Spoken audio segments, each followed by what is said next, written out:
Hey guys, welcome back to Fast Fix. For today's video, I'm gonna show you how to add email on Instagram. First, you need to make sure that your account is switched to professional account or professional mode.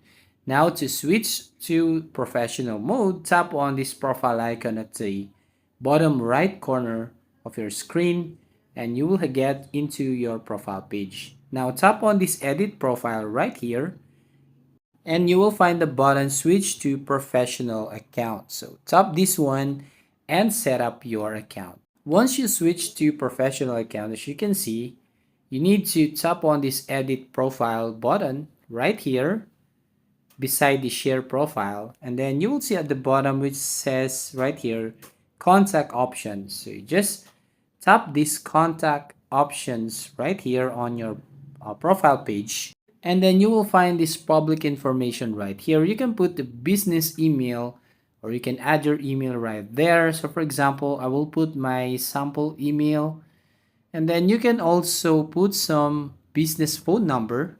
So you can also add your phone number right here on your profile. Now, once you've done, you need to turn on this display contact info so your email button will show up on your profile page as you can see on your screen right now. So that's it. If you find this helpful, don't forget to like and subscribe to this channel and ring the bell icon to notify you on the next video.